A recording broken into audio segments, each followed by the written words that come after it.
Ooh, that's new. Perfect. Did you I'm going guys to hear stay. that? We did. Yeah. That's so weird. Everything's so different And it gave now. me the option to leave, by the way. Well, we're It's your glad last you chance stayed. out. I'm serious. It said you can leave or stay, and I clicked stay. Well, thank you. Normally I do I'm the gonna. Zoom link like individually, but I think since I set up in Calendly, it's doing it all different now. So learning. It works. Yeah. Yes. All Okay. right. Everything's good on my end. I've turned off all my other, like the things that take up bandwidth, and Okay. I'm ready to go. All righty. Well, thank you for coming on, Shaun. So, Shaun Galanos has always been the person to go to for love advice among his peers, and he quickly learned what he wanted to make. He wanted this to make this his career. He started the Love Drive podcast, where he has interviewed over 100 experts and thought leaders in the field of love. He became certified as a rape crisis counselor to support women in their healing journey after abuse.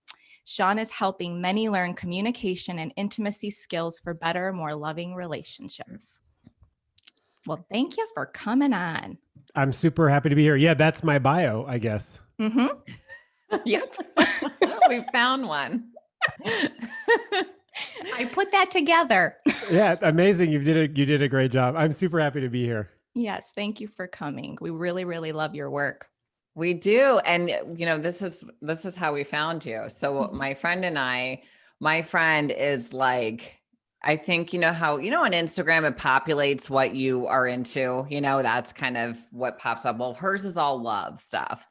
So she, of course, is obsessed with you. And she was like, look at this guy. Isn't he amazing? And I was like, he really is. He just kind of tells it like it is. I love that.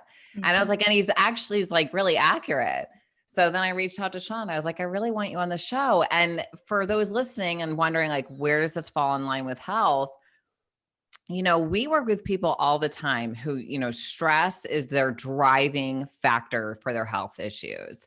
And relationships can be like a good stress or they can be a bad stress. And, we are very candid with our patients and we tell them, the things that you can get out of your life if they are causing your body harm or they're causing you stress, which is causing you inflammation, hormone, dysregulation, all that stuff, you should, but you do need tools to do that. So relationships is, really fits in there. And I love, just the different things that you talk about, Shaun talks about the great parts of relationships and also the parts that are kind of like, hey, watch out for this. So let's kind of dive into like, how did you get into all this? Oh, wow. It's a sort of a circuitous journey, but I'll give you the quick answer, which is that I've always had some sort of like a bottomless well of passion for love and relationships and intimacy and communication. I have a bachelor's degree in communication that I never thought would actually like amount to anything, but it has. And I also want to be clear with the fact that I struggled a lot with relationships in my life, growing up, really having a hard time, not having any relationship education, not having any classes at school, not really having the kind of role models that showed me what healthy communication and intimacy and relationships was all about. And so I kind of learned a lot of this stuff through trial and error and bumbled my way through a lot of relationships. I think I caused a lot of pain. I didn't know how to be honest. I didn't know how to be honest, but in a gentle, loving way. I think I created a lot of chaos. And so a lot of my work comes from having learned it on my own and having had these like really challenging and disappointing experiences of relationships and hookups and connection.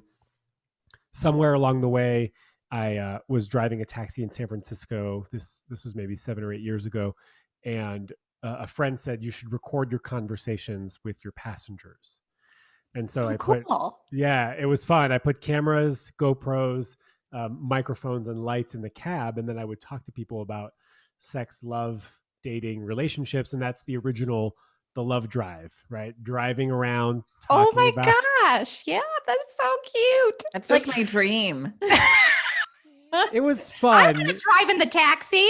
It's more fun. It's less fun than it sounds. Driving a taxi is a hard job. It's not easy, and it was a great exercise in rejection. I got rejected by 9 out of 10 of my passengers.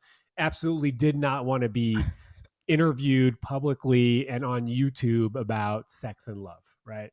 And so that was a great exercise in rejection, also humility.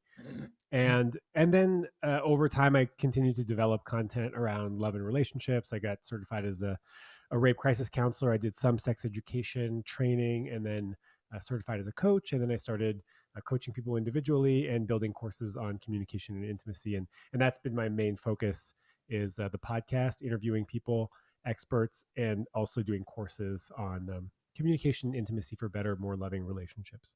It's so needed. My gosh. I mean, seriously, so many people don't know how to communicate. It's really, to me, the key to a good relationship, and in any kind of relationship, whether it's a, spouse or, girlfriend, boyfriend, but even friendships, you have to be able to communicate to really keep those going, in my opinion. Where are we supposed to learn that? Right. Yeah, we don't. Don't. I luckily have a very open family. My family over communicates sometimes. I mean, they just tell you every thought that they have. You never wonder what anyone in my family is thinking. So I kind of have picked that up. that may or may not be advantageous, right? It's a continuum of keeping things close to the chest and also being a little too open. But the reality is that there is no relationship or communication education at all. I mean, I went to school for it, but that's not a very popular major. And also most people don't remember anything that they studied in university or in high school. And so we're sort of left to figure it out on our own. We're sort of left to sort of bumble our way through relationships, right? Sort of like we learn on people, which is like kind of depressing to think of a little bit.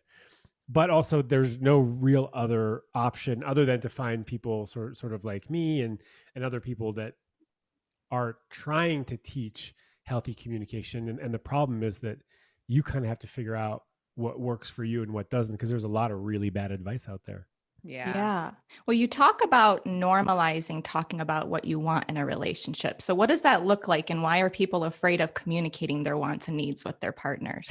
I mean, what it looks like is from the very beginning, even the first date, talking about what you're available for, what you're looking for, what you're struggling with, right?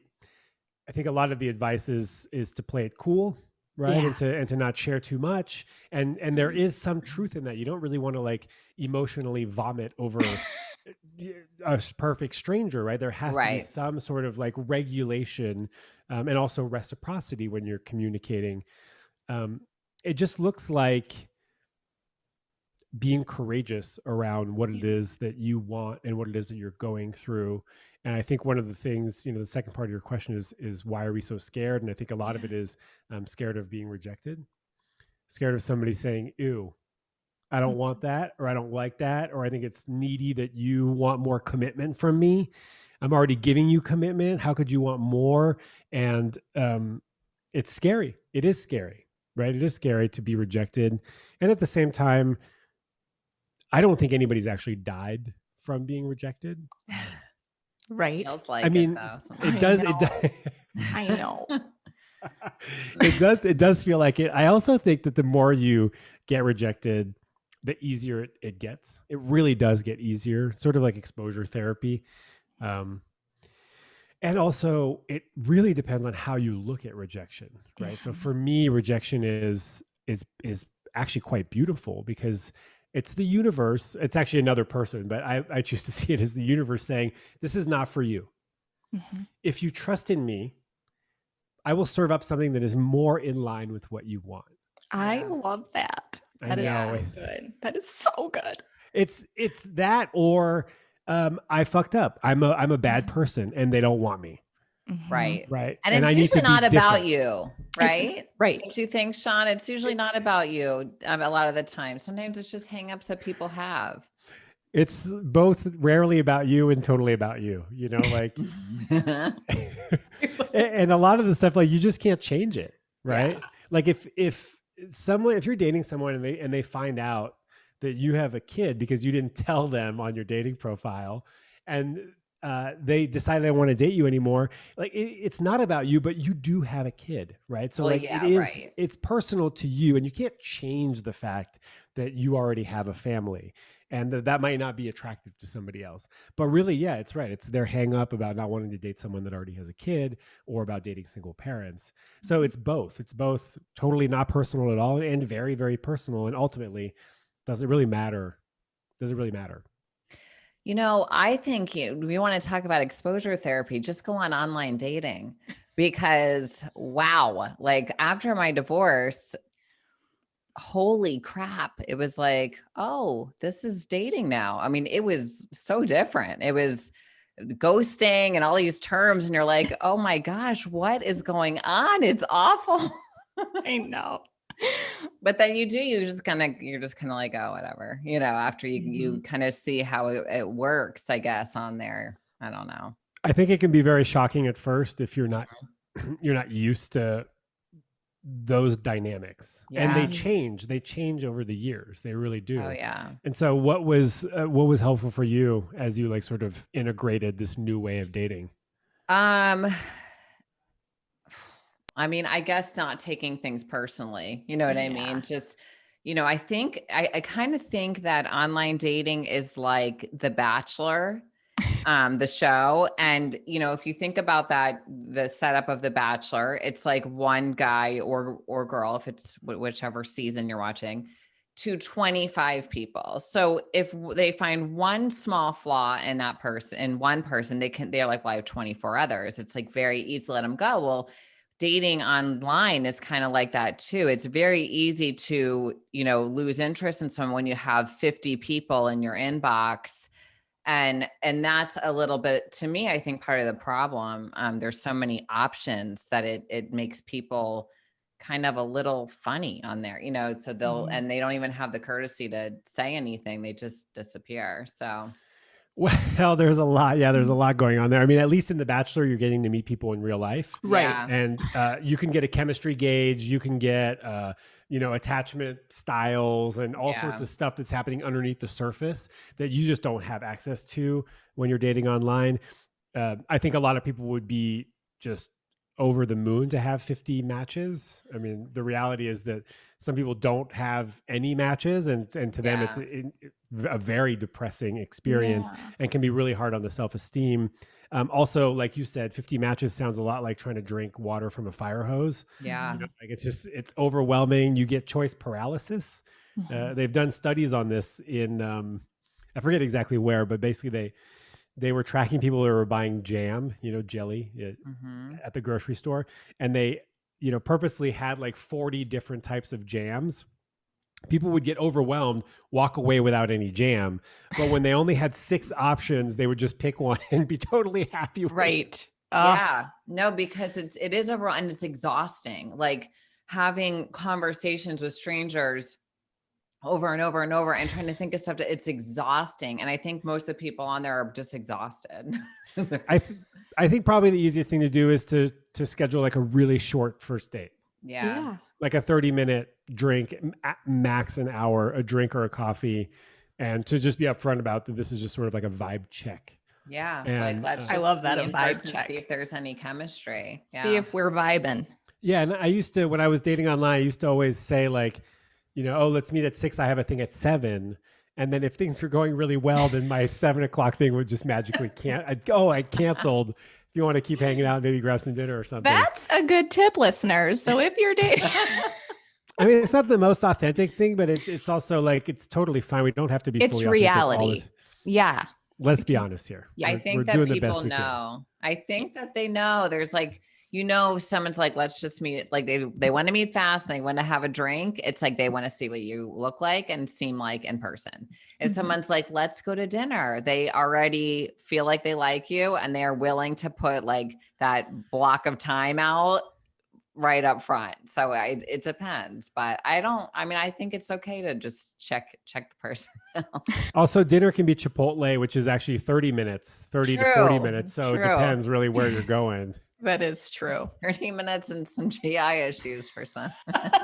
That's true. Yeah. Maybe not the healthiest option. No, it's not in the fast food realm. It's not terrible. No, it's really not bad. It's not, it's actually pretty decent. Yeah, no, it is. It is. All right. So This I love. So we always talk about red flags, in relationships, looking for red flags, but Shaun talks about looking for green flags. So talk to us about what green flags are. I mean, I'm not the only person to ever talk about green flags, but there is a lot of pressure and focus on red flags, and attachment issues is another thing that I think people are like way too attached to their attachment issues, Oh, yeah. or their attachment style. And also red flags, I think red flags are actually quite beautiful. They're an opportunity to get some clarity around a behavior that, is curious to you or interesting.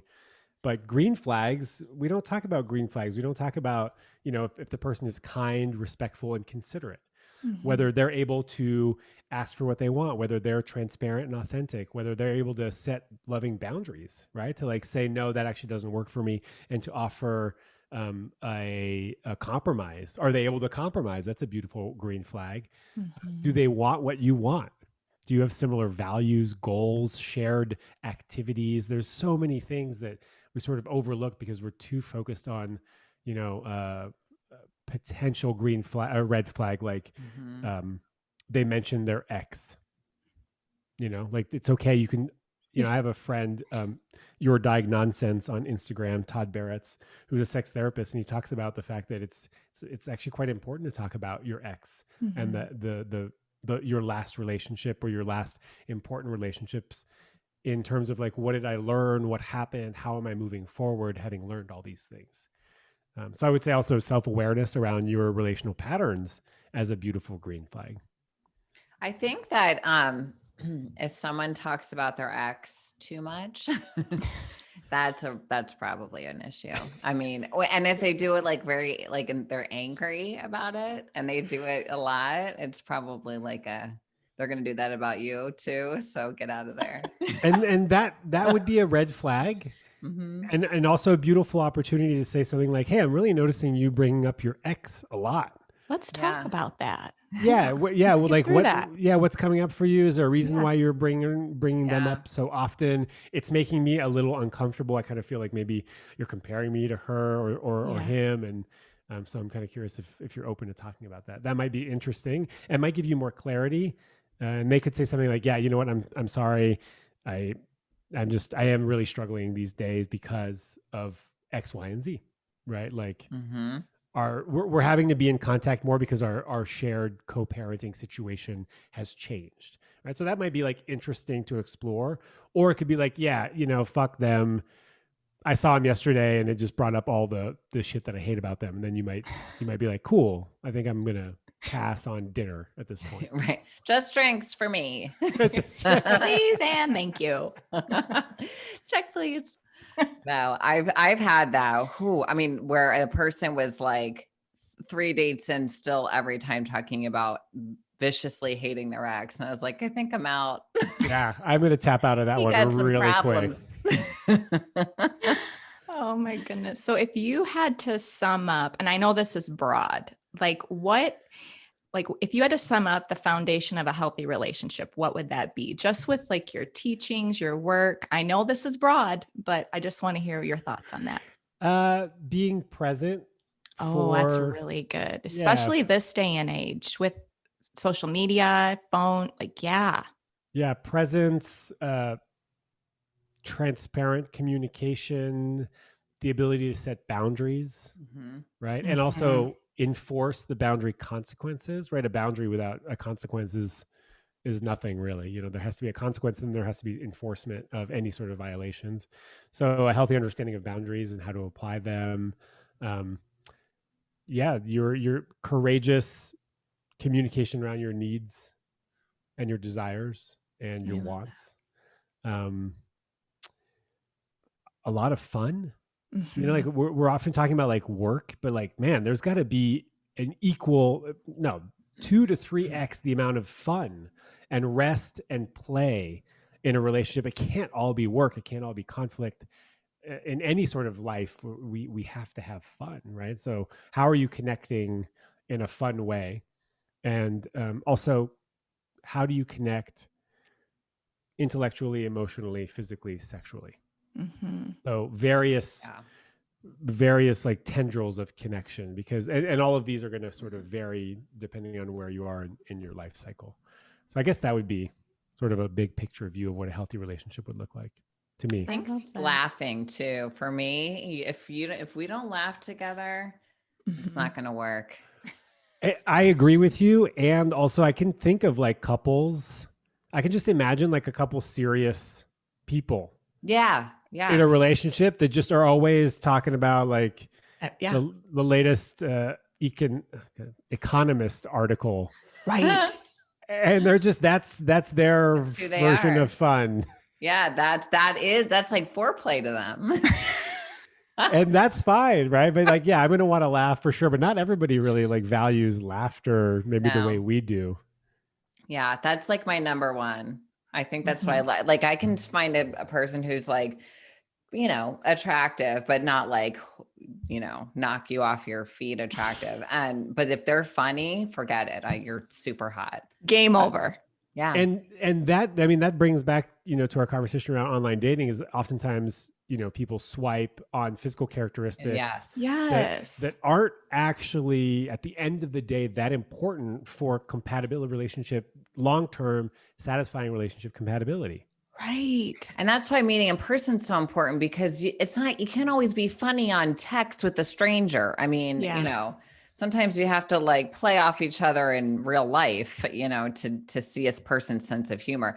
I've met people and they were the worst texters on the planet. I thought they were the most boring people in the world, but then you meet them in person and they're awesome. I mean, some people just don't like to text and they're not good at it. And vice versa. Yeah. Super witty text banter. And you're just like, you've already put them in the partner box and you're stoked to build a cabin in the woods together, and you meet them and it's flat. There's just nothing there. And then you're stuck at dinner with them. And not Chipotle, like a real, like a 6-course meal at Outback. Outback. And they want the bloomin' onion. Jeez. I don't know why Outback came up. Interestingly, I was talking to my therapist about this idea that like if I were to put my previous partners on an online dating site, I'm not sure if I would have swiped the right way on them. Yeah. It's interesting. Yeah. Right. But then I met them in person and it was like sparks and all sorts of that je ne sais physical quoi. Absolutely. That thing, that it factor that you just can't explain. Yeah. It's hard. It's hard because like, Krystal and I went to school and it was 5 men to every 1 woman. So it was very easy to date there. But like in real life, I mean, when I'm out with my friends, no one exists to me. I've never in my entire life gone out with my friends and met a guy ever, because I don't care about who else is there. I'm there with my friends and that's who my attention is on. So it's, and that's me. I mean, not everyone's like that. Some people totally ditch their friends.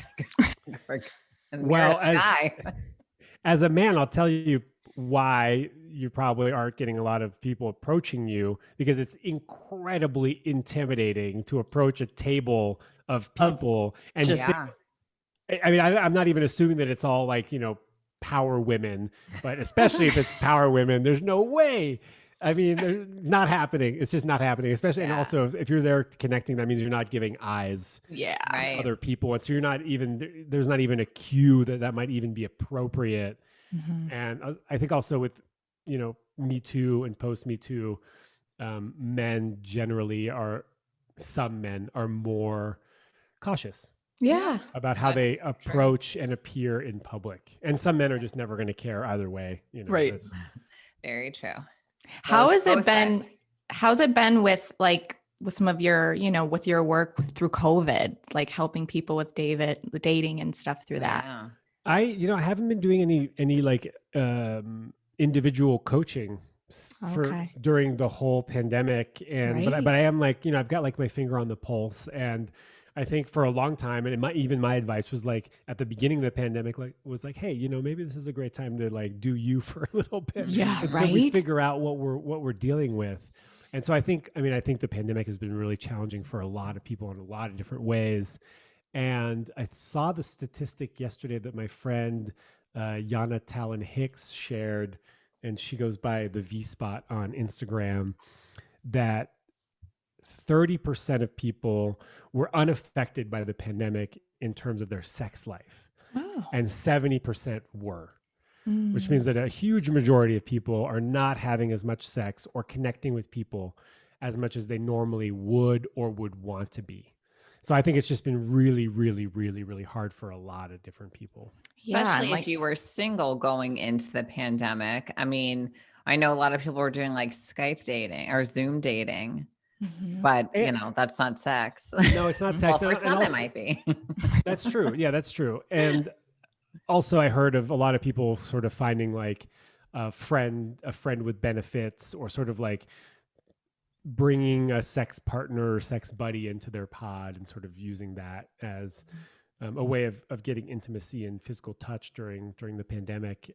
So I think it's just been really hard for a lot of people. And I think a lot of people are going to be really excited to, for their area to like open up and for restrictions to be a little bit less restrictive. They just have to come to Florida where I live, because it's like nothing happened at all. At all. And then I'm in Michigan and it's like crazy.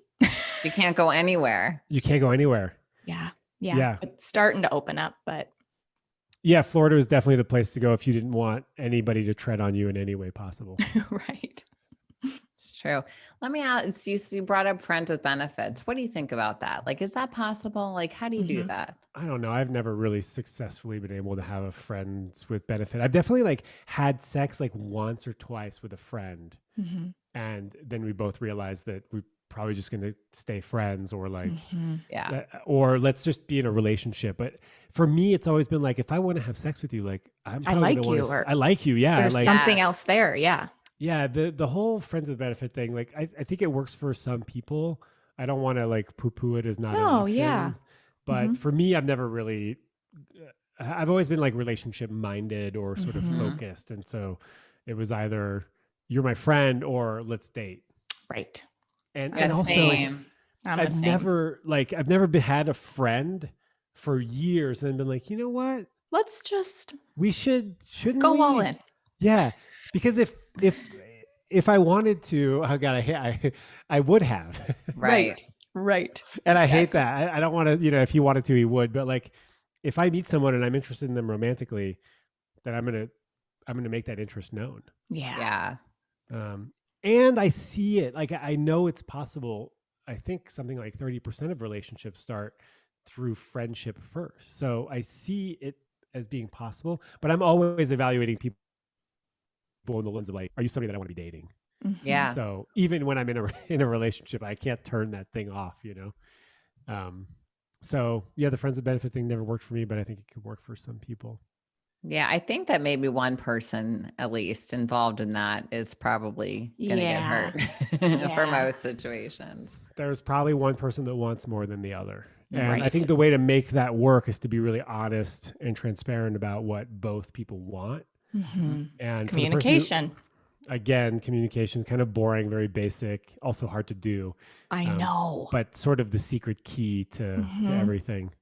Yeah. It is really important. Okay. So this I saw on your Instagram. So, okay. So if a relationship is ending, so this is the part where we come in with our patients and we're like, I think that maybe a relationship is causing you stress, right? So what a lot of people do, let's say they're not the one ending it, they will obsess over what the other person is doing currently. And you talked about shifting your focus from what they are doing currently to the relationship that you currently have with yourself. And I really loved that. Like, I thought that was really great advice. So talk to us a little bit. Isn't that also like so sweet, right? It is sweet.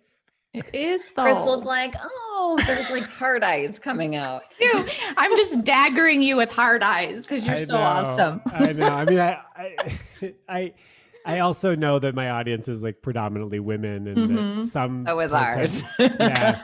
Some content is just gonna get more likes than others. But and I'm not pandering to the audience because I really do believe that. When the relationship is over, I mean, I really think the best thing you can do is to have no contact with the person and no contact whatsoever, right? Like, don't Instagram stalk them. Like, no, that's contact. Look. Don't look. Yes. Delete. Delete, unfollow, mute any mutual friends, and really go into it as intentionally not connecting with them, because there's a whole lot of beautiful things that happen when that happens, is that you get to rediscover your relationship to yourself. You get to bolster your net, right? Your like safety net that used to be predominantly one person, right? That you would turn to in times of need, that now actually needs to be spread through your network of friends and family, volunteer opportunities, reconnecting to the things that you like, that you would kind of like put to the, to the back burner, like your pottery class or your morning journals, because you'd prefer to be cuddling in bed, which I totally understand. All these things will actually kind of help you kind of rebuild a little bit your sense of self and your relationship to yourself. All that being said, if you are co-parenting, this is almost impossible to do. Yeah. Right. No contact doesn't really exist, can't really exist unless you just kind of no contact your kids as well, which is not something that I advocate for. Yeah. And so in that case, no contact really needs to go to low contact. Yeah. There needs to be a discussion about what is and what isn't appropriate contact, right? So we might say, we're only going to talk about the kids, and it's only going to be via email. Yeah. Placing those healthy boundaries. And sticking to them, right? Because when you set the boundary, you're in charge of enforcing the boundary. You can't say like, well, they're not respecting my boundaries. Like, okay, well, that it sucks that they're not respecting it, but it's your job to actually enforce them. When they don't respect them, what do you do? But I really do think that, after a breakup, it's a beautiful opportunity to reconnect to a lot of people that you kind of aren't connecting with anymore, because let's be honest, relationships sometimes can be all consuming and can take up an outsized place or role in your life.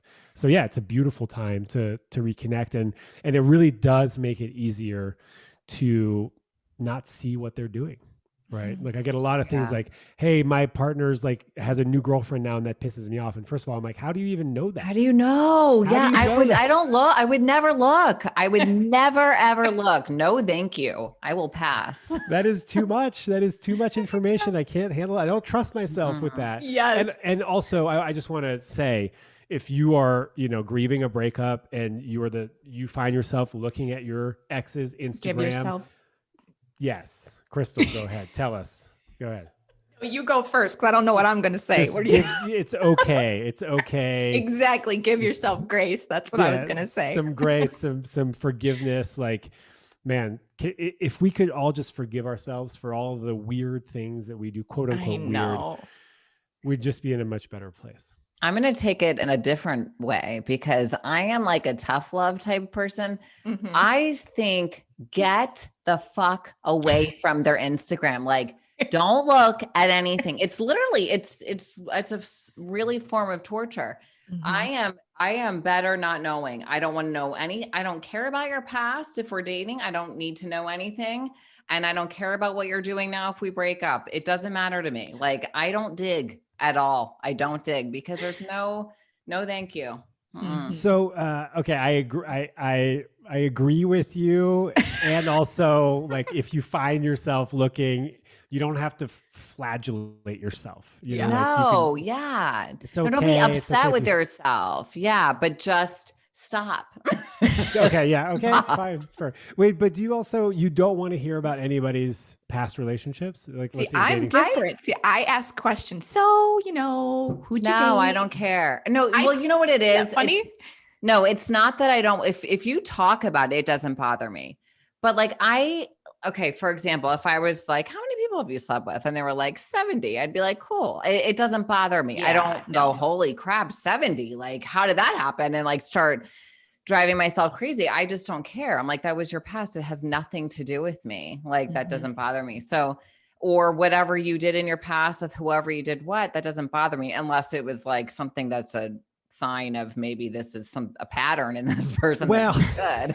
I mean, that's the first thing that pops to mind is like, what if you were dating someone and they'd been married 7 times? Yeah. Well, yeah, that I just mean like, what I mean is when I meet someone, we start new. You know what I mean? I don't dig in. I don't look at their old text messages. I don't look at their old pictures. I don't care. I don't care about that.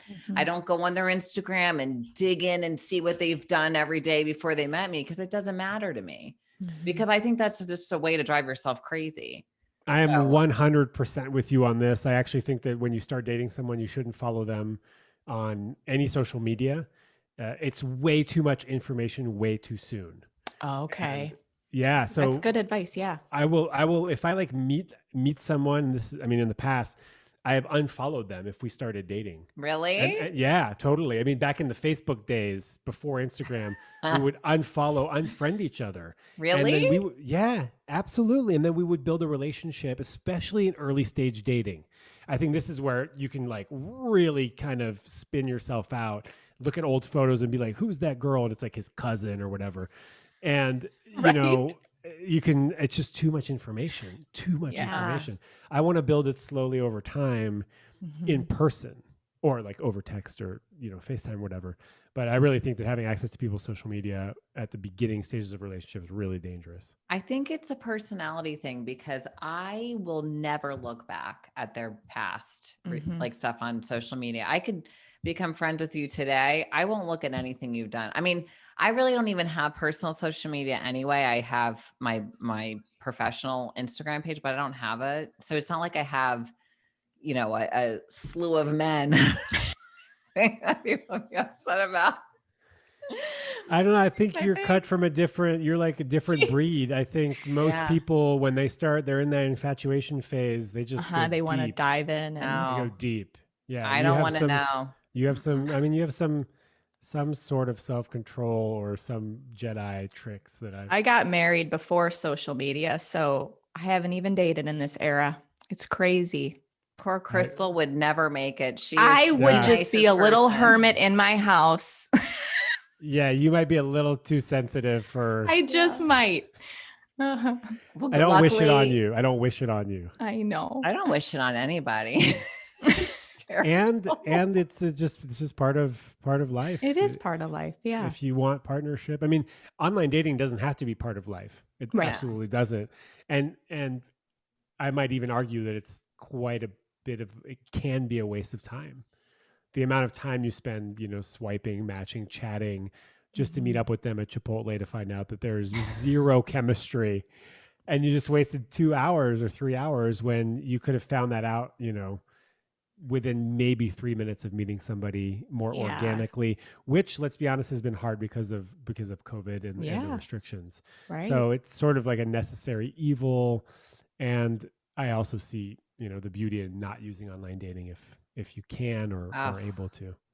I really miss the days. I mean, there's so many beautiful things with social media for business, for connection. I mean, I get that, but I really do miss the days when there wasn't a lot of it.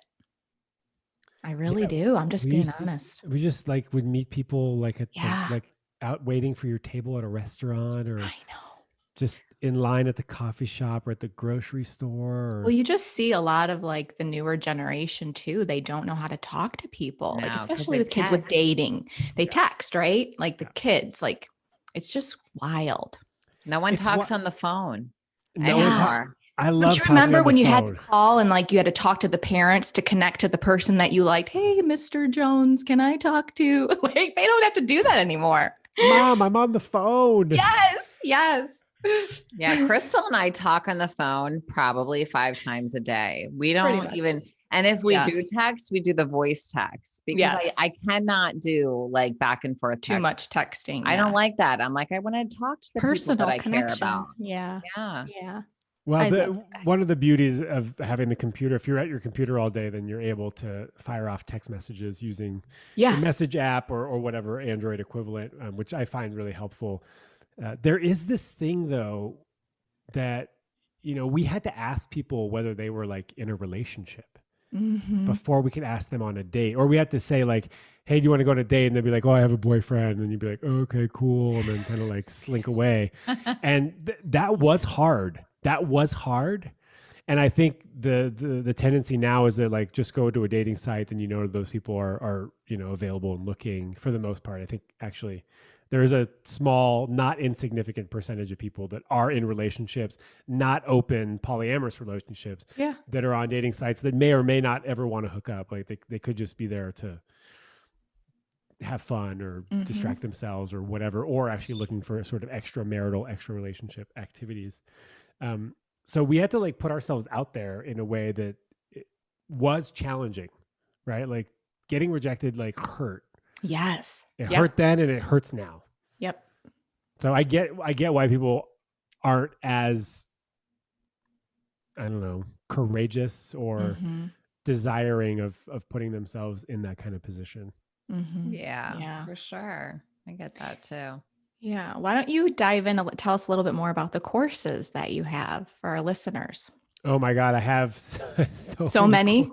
I did see I did look at them. I've got 4 or 5 on my new website, but I think I've done 7 or 8 courses. I think my most popular one and the one I sort of love the most is the healthy communication course. That's so needed. It really is. Yeah, which is also sort of what my book is going to be about. I think I'm telling on myself now as I'm like writing a book proposal.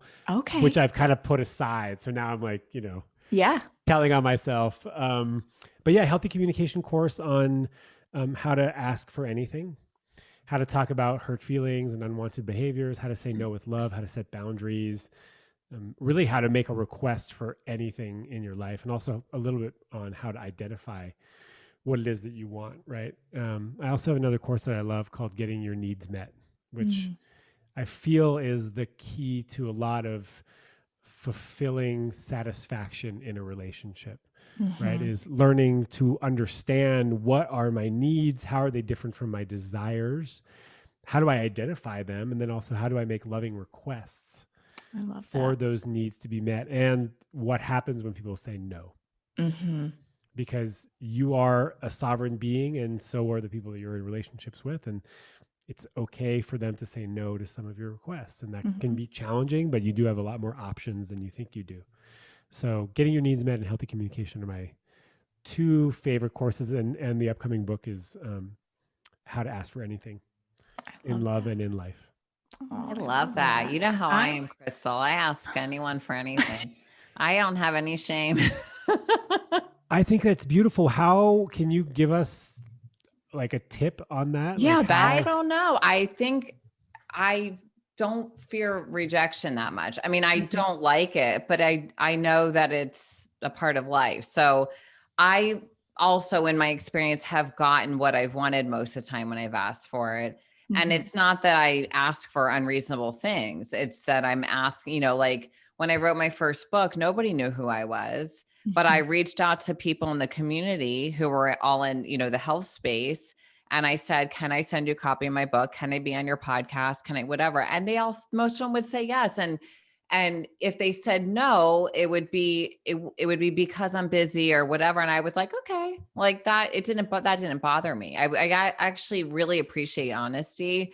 What actually drives me the most nuts is when someone yeses you to your face and then does whatever they want behind your back. I would much rather you say, you're overbearing, I can't stand you, you're this, you're that, you're that. And then, at least I know what you think, than someone going, oh no, I think it's great. And then doing something different. That's what I don't tolerate. So, I think and again, I just come from a family of people, of outspoken women, I think. So. I love it. But is it outspoken or is it? I'm kind in the way I was just going to say, she's sweet as pie though, when she does it. I do, but I'm not afraid to ask. I think that if you're afraid to ask for things, you're just going to miss out on a lot in life. You are. I learn a lot from Beck. Oh, that's great. This is something that I work on. One of the things that I kind of figured out early on is that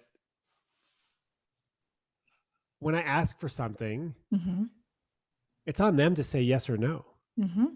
Right. So I'm not going to not ask because I want to make their life easier. Right. If it's hard for them to say no and they say yes, and then they do it with resentment because they weren't able to say no, that is the experience they need to have.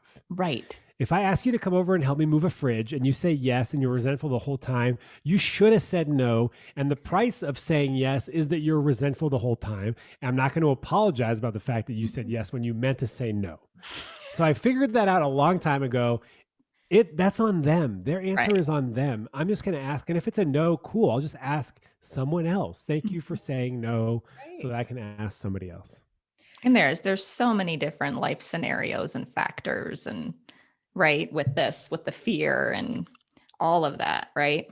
Sure, of course. How we were raised, right? Maybe we were raised in a family. Huge thing how you're raised. I have been in a relationship with someone whose mother was very controlling, and he had to say yes to everything. So then to me, he would also say yes to everything, but wouldn't really want to do most of the things he said yes to, and then would not, and would just, it's basically like telling people whoever you're in front of, yes, but doing what you want really behind their back or whatever. And I'm like, you can say no to me. Like, I'm okay with hearing no. That doesn't bother me. I just want to know. Like, just tell me. I'm not your mom. I'm not going to like punish you. Yeah. Like, I can handle no. I would much rather hear no. The best thing that ever happened to me is I was on online dating like 100 years ago when it was Match.com only was like the biggest thing out there. And I went on a date with a guy, and then I was going to move to Manhattan, and I didn't, but this was the time I was going to. So when I was there visiting, we went on a date, like a very short, it was like meet up, let's see if there's chemistry type thing. And I was with other people. So anyway, we were supposed to go on like a real date a couple of days later. And he wrote me an email and he said, I have to be honest with you. I just didn't feel the connection. And I was so grateful. I was like, thank you for telling me that. Like, I do not mind. Like, everyone is entitled to feel how they feel, and not everybody's going to connect, So thanks for not wasting my time. Like, thank you so much for being honest with me. And I think more people need to know that, like, people can handle honesty. Just say it. Just say it, get it over with, and you're going to feel a lot better too. I think carrying around these, trying to please people and not saying your truth that's a lot of stress on the person as well. Yeah, I think my most popular video ever was, or my most popular TikTok and Instagram reel is just a short video on like how not to ghost. Yeah. And to just say, thank you for the date. I had a nice time, and the connection you and I have isn't the connection that I'm looking for. And it was so popular because half the people totally disagree with me.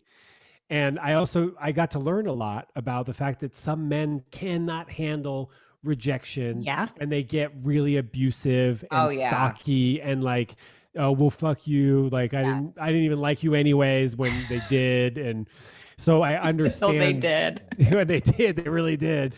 Or else they wouldn't be so upset.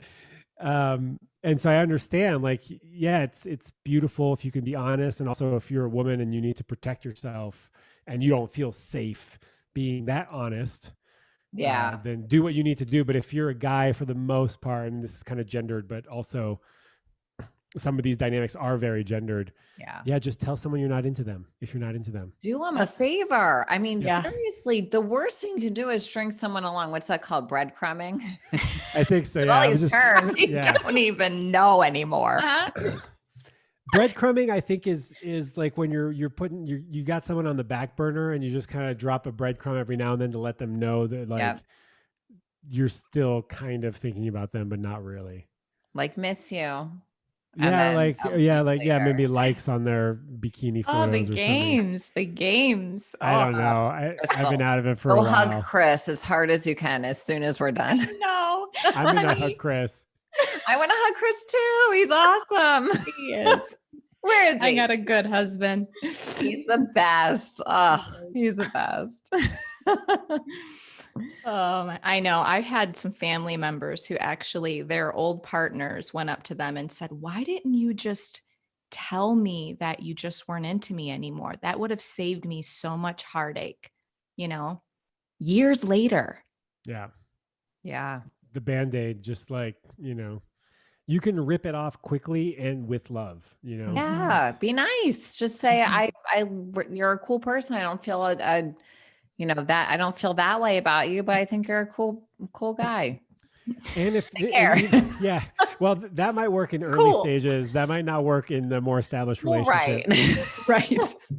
Wow. Bex is like she's just very nonchalant about our relationship ending. Said I'm a cool guy, and then she moved out. You're neat. Have a great summer. Okay, I guess we're not living together anymore. I've never been ghosted by an actual relationship, so I didn't even know that happened. It happens. I hear about it. I hear about like 5 months, 2 years. That is so sad. I know. It's no balls. That's what that is. And it's no respect for the person. Like, I don't want to use testicles as, because then we're bringing masculinity in there. And I think there are some women that probably ghost as well. Yeah. well, no vaginas, because vaginas actually birth children. So I think they're probably a little tougher than balls. So we should probably be saying you have no vaginas. They're way more robust for sure. Way tougher. No respect. I think lack of respect we can all agree on for sure. For sure.